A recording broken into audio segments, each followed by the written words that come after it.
Assalamualaikum warahmatullahi wabarakatuh. Yang terhormat Bapak Madani Hatta, SE, MSI, AKCE, selaku dosen pengampu mata kuliah Akuntansi Keuangan 2. Perkenalkan, nama saya Miranda Esabila dengan NPM C1C023022 dari kelas 3E Program Studi S1 Akuntansi. Di sini saya akan membuat video tentang teori-teori dan perhitungan dalam mata kuliah Akuntansi Keuangan 2. Langsung saja saya akan masuk ke teori yang pertama, yaitu profession adalah bagian dari kewajiban bersyarat yang jumlah dan kapan pelunasannya belum dapat ditentukan secara pasti. Namun, perusahaan harus mengakui dan melakukan pengungkapan terhadap profession ini dengan beberapa syarat yang harus dipenuhi. Salah satunya yaitu menyangkut tentang tingkat kemungkinan terjadinya kewajiban ini. Pertanyaannya yaitu jelaskan pada kondisi yang mana bagaimanakah perusahaan akan mengakui dan mengungkapkan suatu profession. Kondisi perusahaan akan mengakui pengungkapan suatu profession adalah yang pertama yaitu terkait dengan garansi, di mana garansi itu kewajiban masa kini sebagai akibat dari peristiwa yang mengikat di masa lalu. Peristiwa yang mengikat di masa lalu adalah penjualan produk dengan jaminan yang menimbulkan kewajiban hukum.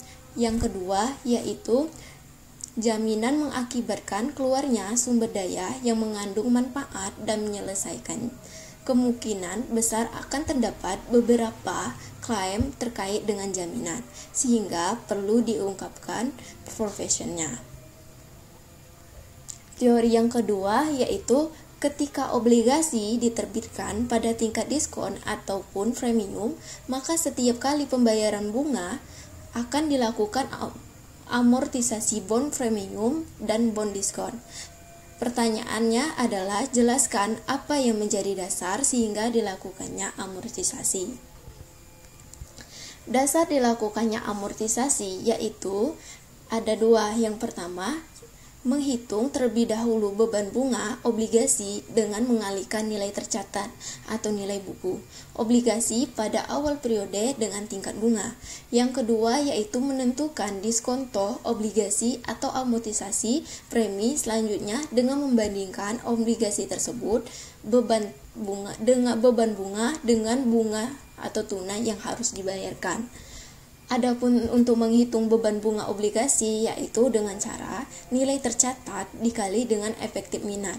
Untuk mencari bunga obligasi dibayar yaitu jumlah obligasi dikali dengan dinyatakan minat obligasi.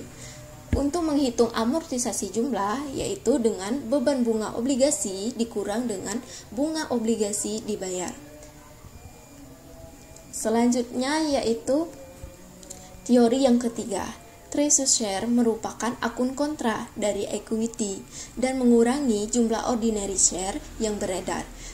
Pertanyaannya yaitu jelaskan mengapa dalam penyajian share capital ordinary di bagian equity pada laporan posisi keuangan nilai share capital ordinary tetap dihitung berdasarkan jumlah saham yang diterbitkan dikalikan dengan nilai nominal per lembar saham ketika perusahaan menggunakan cost method untuk mencatat treasury shares. Dalam pelaporan posisi keuangan, nilai saham biasa dihitung berdasarkan jumlah saham yang diterbitkan, dikalikan dengan nilai nominal per lembar saham. Meskipun perusahaan menggunakan metode biaya untuk mencatat treasury share, hal tersebut dapat terjadi karena treasury share itu tidak mempengaruhi total modal yang perusahaan setorkan, sehingga modal yang akan tetap dihitung dari saham yang diterbitkan. Selanjutnya adalah teori yang keempat. Salah satu alasan perusahaan melakukan pembelian kembali saham mereka yang beredar adalah untuk meningkatkan earning per share atau EPS. Pertanyaannya, jelaskan mengapa dengan melakukan treasury share ini dapat meningkatkan EPS. Karena adanya penjualan treasury share yang harganya di atas harga perolehan dan earning per share atau EPS ini meningkat sehingga bisa dapat menutupi kekurangan akibat penjualan treasury share di bawah harga perolehan yang treasury share-nya itu tidak mencukupi lagi. Selanjutnya yaitu teori yang kelima. Yang pertanyaannya, jelaskan bagaimana ketentuan akuntansi untuk transaksi penerbitan saham mendapatkan aset non-cash ataupun untuk membayar biaya atas jasa yang sudah diterima perusahaan. Akuntansi untuk penerbitan saham non-cash itu melibatkan masalah penilaian. Umumnya, perusahaan harus mencatat di dalam saham yang diterbitkan untuk jasa atau properti selain uang tunai itu sebesar nilai wajar dari barang atau jasa yang diterima. Kecuali nilai wajar tersebut tidak dapat diukur secara baik. Apabila nilai wajar suatu barang atau jasa tidak dapat diukur secara baik, maka dapat menggunakan nilai wajar dari saham yang telah diterbitkan. Selanjutnya yaitu teori keenam.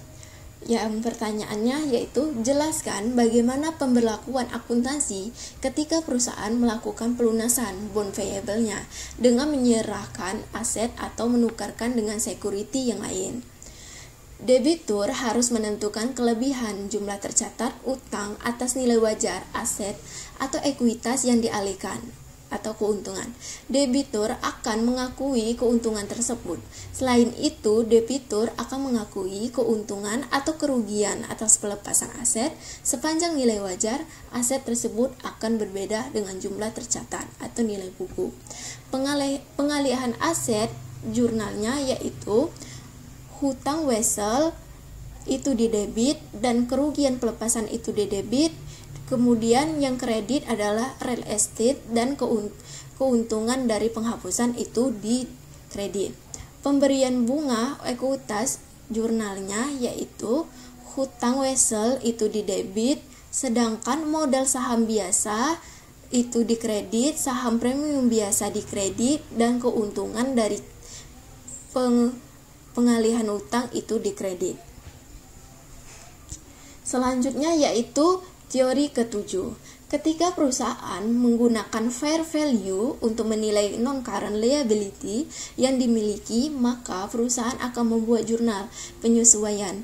Yang pertanyaannya yaitu jelaskan jurnal penyesuaian yang dibuat tersebut dan apa konsekuensinya pada laporan keuangan. Jika nilai wajar atau fair value lebih besar dari nilai buku, maka jurnalnya fair value adjustment loss itu di debit, non-current liabilities itu di kredit. Jika nilai wajar atau fair value lebih rendah dari nilai buku, maka jurnalnya yaitu non-current liability di debit, fair value adjustment gain itu di kredit. Konsekuensi pada laporan keuangan ketika kita menentukan pada nilai wajar. Yang pertama yaitu fair value adjustment loss atau gain akan mempengaruhi income statement yang terdapat di laporan laba rugi karena perubahan nilai wajar dari liabilitas tersebut karena dapat dibandingkan dengan nilai tercatat atau carrying amount yang sebelumnya ada di laporan keuangan. Yang kedua adalah konsekuensi non-current liability akan mempengaruhi balance sheet atau di laporan neraca karena fair value itu dapat mencerminkan kondisi pasar terkini dan ekspektasi pembayaran masa depan yang sering berubah seiring waktu. Teori yang terakhir yaitu dividen yang dibagikan perusahaan akan mengurangi retained earning. Jelaskan mengapa ketika perusahaan membagikan share dividends tidak mengakibatkan total equity berkurang dan bagaimana juga dampaknya pada share capital ordinary. Dividen saham tidak mengurangi total equity karena hanya ada perpindahan dari satu komponen, yaitu pada akun retained earning ke kelompok yang lain pada akun share capital. Adapun total equity tetap sama karena tidak ada kas atau aset yang keluar dari perusahaan dan akun yang berubah itu hanya didistribusi bagian internal ekuitas antara laba ditahan dengan modal saham. Adapun dampak dari pemegang dividen pada share kapital ordinari akan terlihat pada adanya peningkatan jumlah saham yang beredar, akan tetapi tidak adanya perubahan pada share kapital dalam pembagian tunai. Selanjutnya adalah untuk perhitungan mata kuliah akuntansi keuangan 2, di mana soalnya yaitu untuk mendorong penjualan sereal sarapan Aladin, Lofton Company menempatkan 1 kupon di setiap kota. 5 kupon yang dapat ditukarkan dengan hadiah yang terdiri dari boneka tangan anak-anak. Pada 2022, perusahaan membeli 40.000 boneka dengan harga $1,50 per boneka dan menjual 500.000 kotak Aladin. Perusahaan memperkirakan bahwa 60% dari kupon yang diterbitkan akan dikirim kembali untuk ditukar dengan hadiah. Selama tahun 2022, 115.000 kupon telah ditukarkan. Diminta siapkan jurnal untuk mencatat semua transaksi yang diperlukan.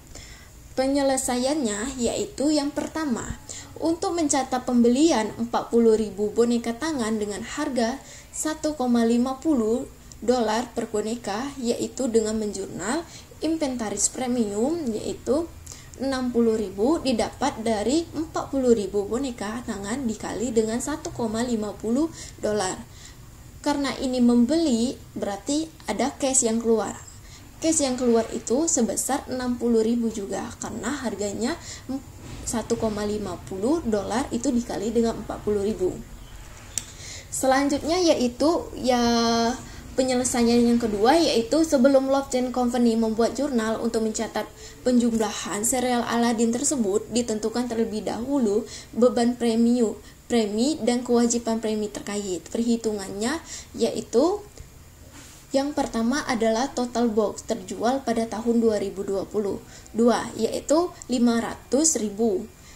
Perkiraan penembusan yaitu sudah ada di soal, yaitu sebesar 60%. Total perkiraan penembusan yaitu ada juga di soal, itu sebesar dengan 300.000 soal. 300.000.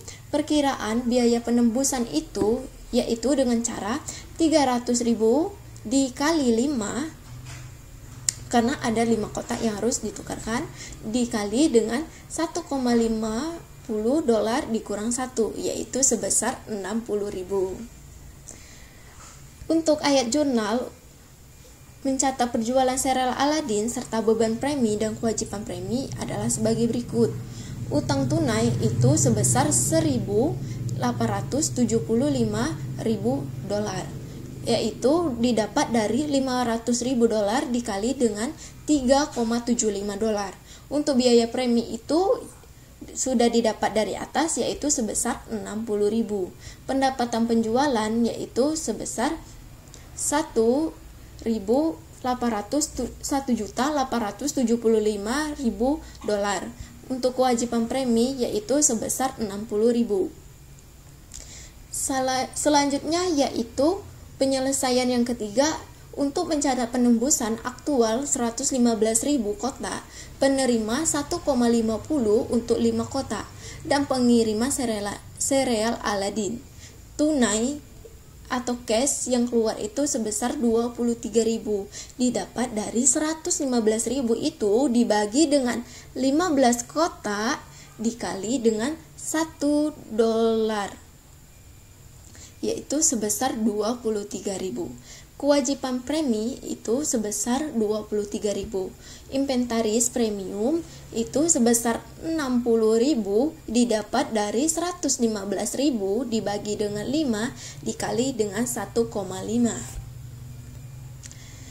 Laporan posisi keuangan Lofton Company tanggal 31 Desember 2022 melakukan persediaan premium sebesar $106.000, yaitu didapat dari 60.000 ditambah dengan 46.000 yang didapat dari ini perkiraan biaya penembusan ditambah dengan inventaris premium sebagai aset lancar dan liabilitas premium sebesar 46.000 sebagai kewajiban lancar.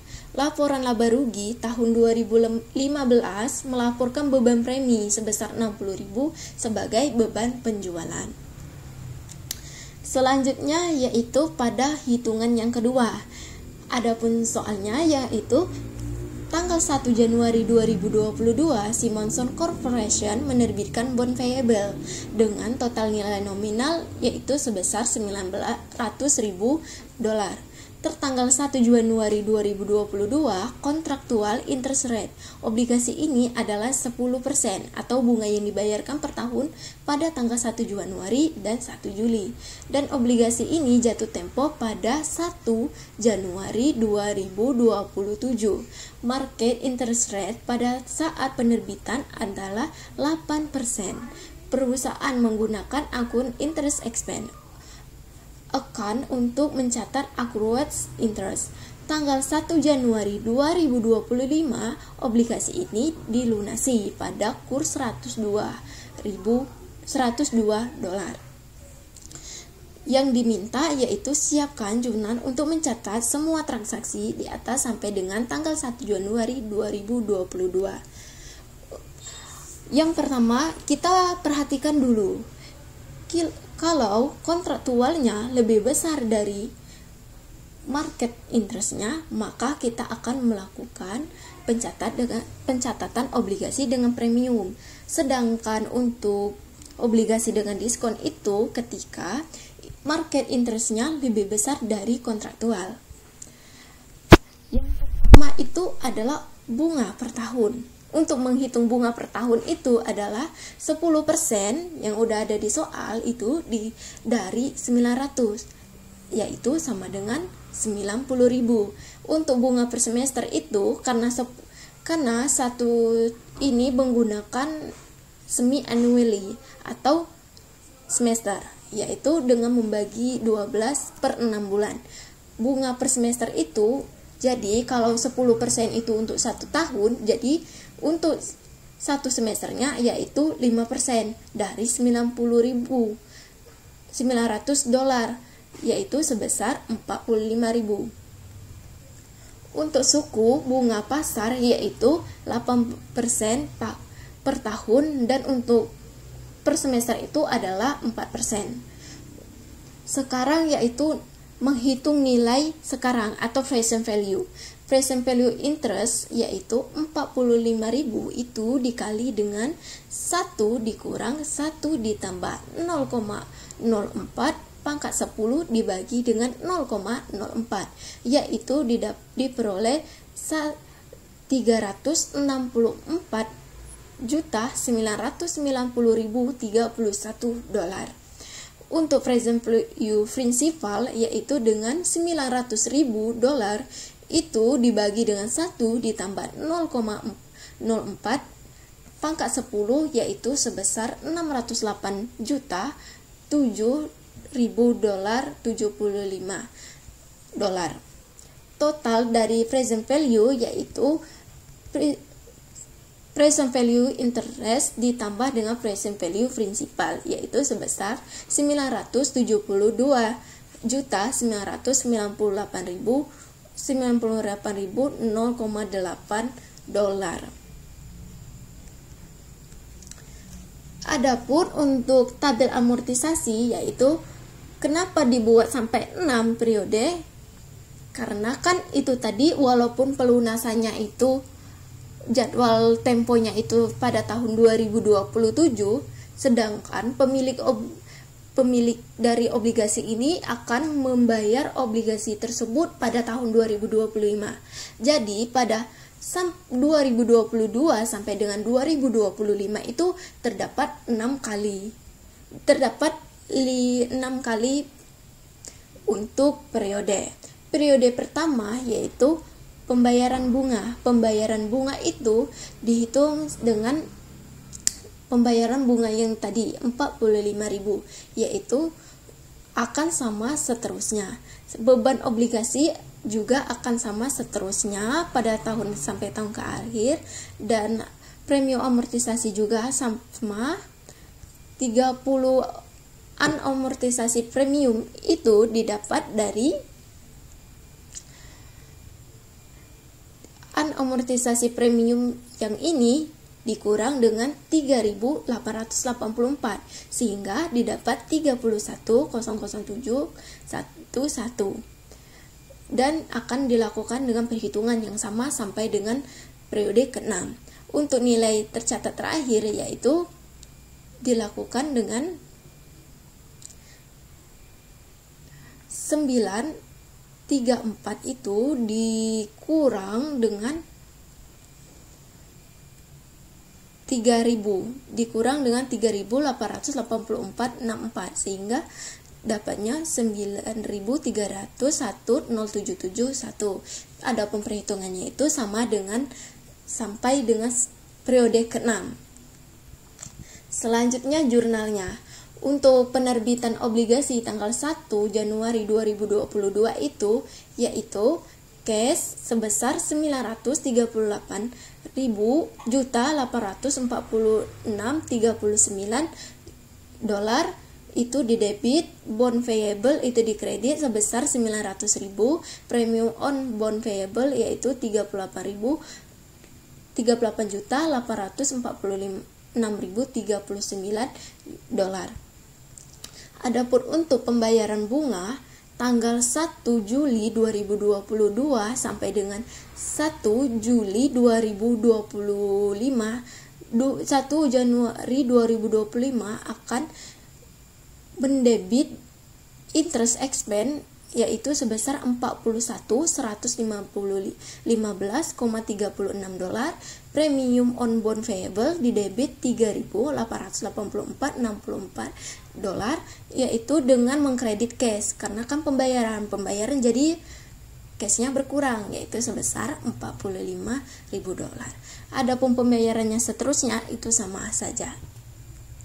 Dan yang untuk pelunasan obligasi pada tanggal 1 Januari 2025 itu yaitu dengan jurnalnya bond payable di debit sebesar 900.000, premium on bond payable yaitu sebesar 15.538,55 dolar, loss on bond redemptions di debit sebesar 2.461,45 dolar dan cash karena membayar pelunasan jadi cash yang berkurang yaitu sebesar 918.000 dolar. Yang terakhir adalah perhitungan yang ketiga. EMH CO memiliki komposisi ekuitas per 31 Desember 2021 sebagai berikut. Share capital referensi 6%, 50 dolar para value 20.000 share AutoZ, 6.000 share in Swiss and outstanding yaitu sebesar 300. Share capital ordinary 10 dolar para value 60.000 share AutoZ, 40.000 share insert dan outstanding sebesar 400.000. Share premium ordinary yaitu sebesar 200.000. Retained earning sebesar 50.000. Total equity sebesar 950.000. Selama tahun 2022 terjadi transaksi terkait ekuitas sebagai berikut. Yang pertama itu adalah menerbitkan 10.000 lembar saham biasa untuk mendapatkan sebuah gedung dengan harga jual 160.000. Pada brosur, harga pasar saham PT EMHA saat itu adalah 15 dolar per lembar. Yang kedua yaitu membeli kembali 5.000 lembar saham yang sudah beredar pada harga 15 dolar per lembar. Yang ketiga yaitu menjual kembali 1.500 lembar saham yang dibeli pada butir 2 pada harga 16 dolar per lembar. Yang keempat yaitu mengumumkan dividen atas saham preferensi dan juga atas saham biasa. Dividen atas saham biasa senilai 0,5 dolar per lembar. Yang kelima yaitu melakukan pembayaran dividen yang diumumkan pada butir 4. Yang keenam yaitu menjual kembali 2.500 lembar saham yang dibeli pada butir 2 pada harga $14 per lembar. Yang ketujuh yaitu PTMH mengumumkan pembagian dividen paruh kedua kepada pemegang saham. Biasa dalam bentuk aset non-cash, aset keuntungan dinilai berdasarkan nilai wajar melalui laba rugi dengan nilai tercatat $15.000 pada saat pengumuman dividen. Nilai wajar investasi tersebut adalah $17.500. Yang kedelapan yaitu mendistribusikan dividen yang dimaksud pada butir 7 kepada pemegang saham. Dan yang terakhir yaitu PTMH menutup rugi tahun 2022 sebesar $15.000 ke saldo laba.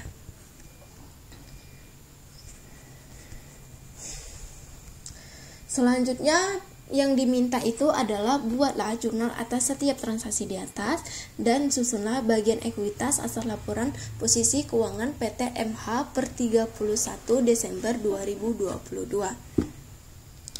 Penyelesaiannya yaitu yang pertama, transaksi penerbitan saham biasa untuk memperoleh aset tetap berupa gedung. Harga gedung dapat brosur bukan merupakan nilai wajar dari gedung tersebut, maka gedung akan dicatat dengan menggunakan harga pasar saham yang diserahkan, yaitu jurnalnya building sebesar $150.000, share capital ordinary dikredit sebesar $100.000, share premium ordinary yaitu selisih antara building dengan share capital ordinary sebesar $50.000.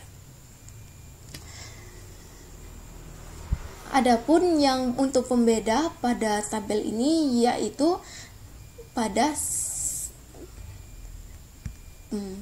share capital ordinary-nya. Ini untuk fair value-nya sama, series outstanding-nya sama.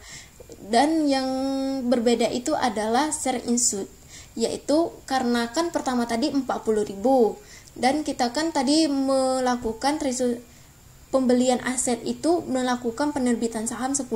Jadi yang bertambah itu treasury share itu jadi 50.000, yaitu sebesar 500.000. Karena kan 350 tadi ditambah dengan 150.000.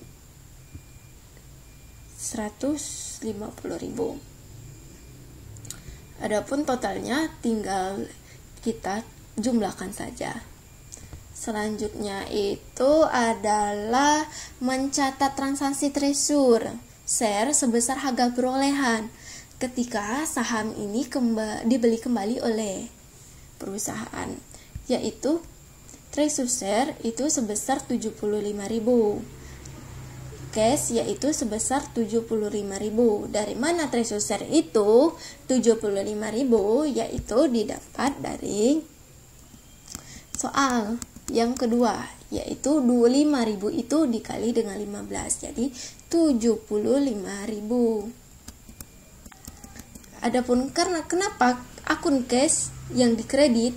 Karena kan kita membeli kembali saham di orang lain, jadi kita itu mengeluarkan cash sebesar 75.000 di kredit karena saldo nomor dari cash itu adalah di debit.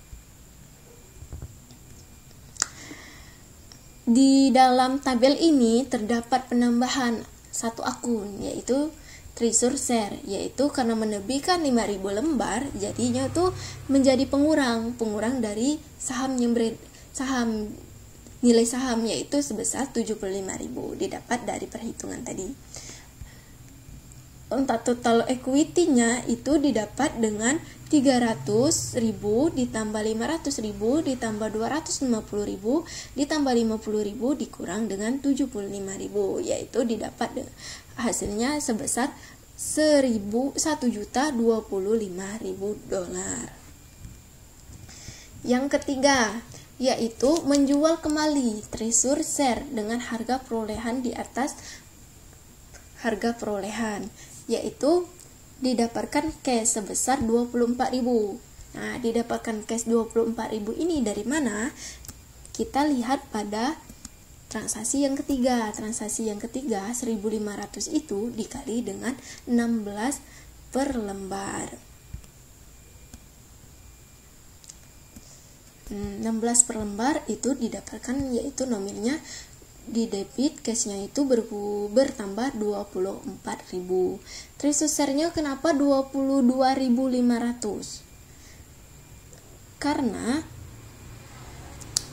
ini tadi kan yang mau dibeli tadi 1.500 lagi, tapi kan dikali dengan harga yang di kolom butir 2 yaitu 1.500. Jadinya nominalnya itu adalah 22.500. Untuk mencatat share premium treasury itu didapat dengan cash ini dikurang dengan treasury share, sehingga didapat $1.500 di kredit. Selanjutnya yaitu yang keempat, menentukan dividen yang dibagikan untuk semua jenis saham. Dividen untuk saham preference yaitu 6% ini dikali dengan 60.000 lembar dikali 50 itu didapat dengan 18.000. Jumlah saham beredar. Saham beredar 1 Januari 2024 yaitu yang pertama tadi kan 40.000, dan penerbitan saham 10 lembar untuk memperoleh gedung, jadinya tuh dihitungnya ini tidak dijumlahkan seperti tabel yang tadi, tapi dipisah-pisah, yaitu sebesar 10.000. Treasury share-nya itu tadi yaitu sebesar 5.000.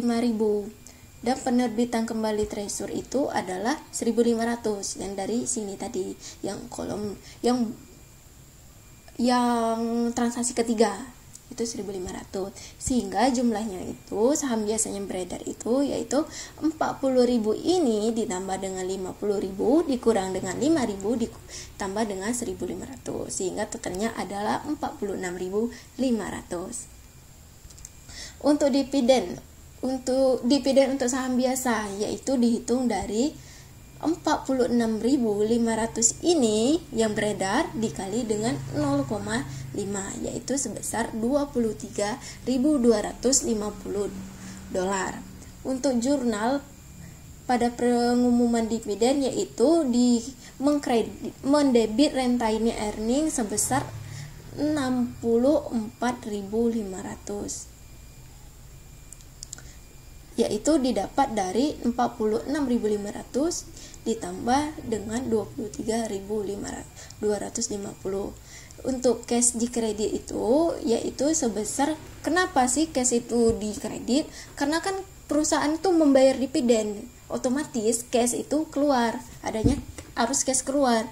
Jadi cash itu kan saldo normalnya di debit, karena berkurang itu jadi di kredit, yaitu sebesar 64.500. Yang kelima itu adalah jurnal untuk mencatat pembayaran dividen. Dividen payable yaitu jurnal untuk mencatat pembayaran dividen itu yaitu dengan mendebit dividen payable yaitu yang sebesar yang di butir 4 tadi sebesar 64.000 dan cashnya sebesar 64.500. Dan yang keenam, transaksi keenam yaitu menjual kembali treasury share dengan harga jual di bawah harga perolehan, yaitu dengan cash sebesar 35.000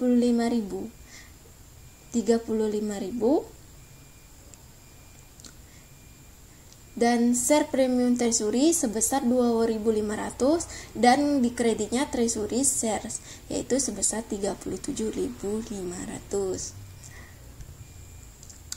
Kemudian mengumumkan pembagian dividen properti berupa investasi saham kategori nilai wajar laba rugi, yaitu menyesuaikan nilai investasi saham dan nilai wajar. Nilai tercatat investasi saham yaitu sebesar $15.000, nilai wajar investasi saham yaitu sebesar 17.500, on raising holding gain or loss equity sebesar 2.500, itu dilaporkan sebagai bagian dari other comprehensive income.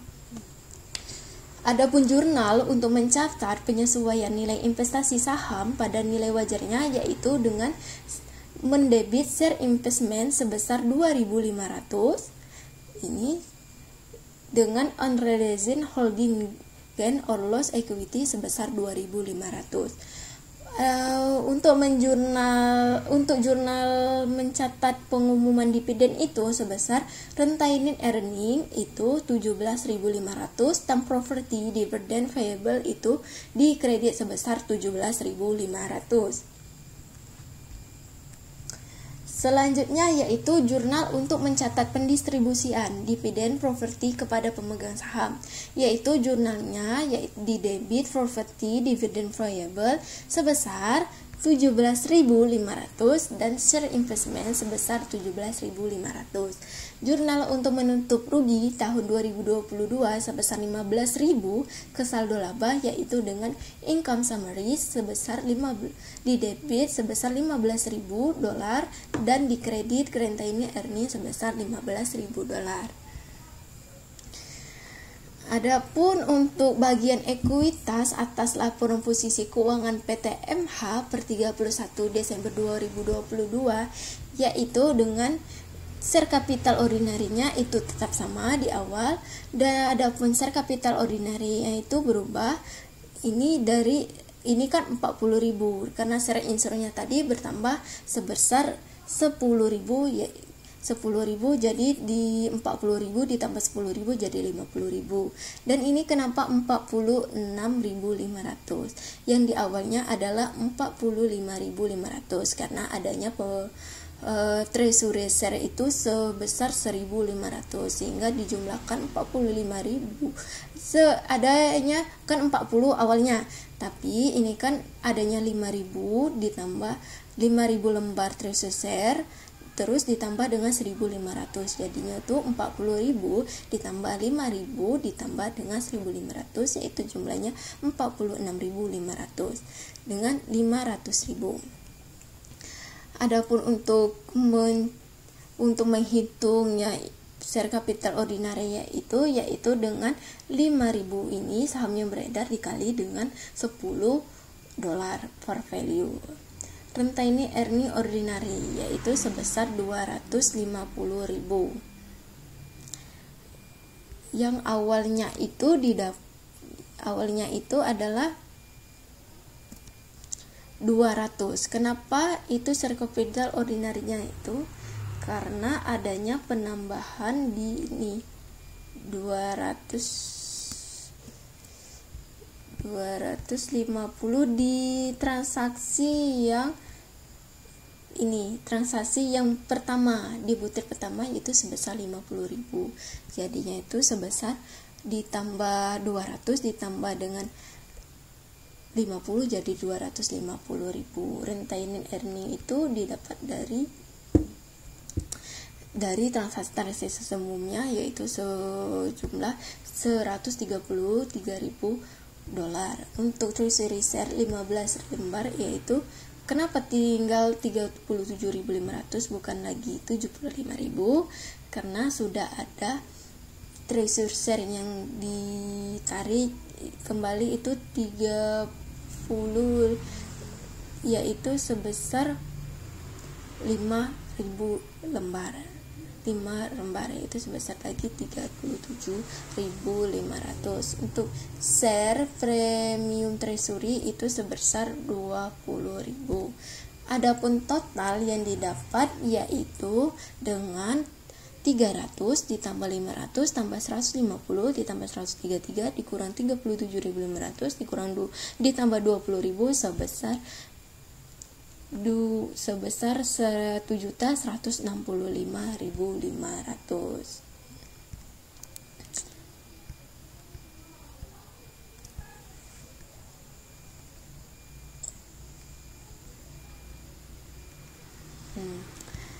Baiklah, itu saja materi yang bisa saya sampaikan. Saya ucapkan terima kasih. Semoga apa yang bisa saya jelaskan ini bisa bermanfaat di masa yang akan datang dan menjadi sebuah acuan atau referensi untuk dalam penilaian hitungan maupun teori dalam mata kuliah akuntansi. Saya minta maaf kalau ada salah kata atau salah perbuatan. Saya ucapkan terima kasih. Wassalamualaikum warahmatullahi wabarakatuh.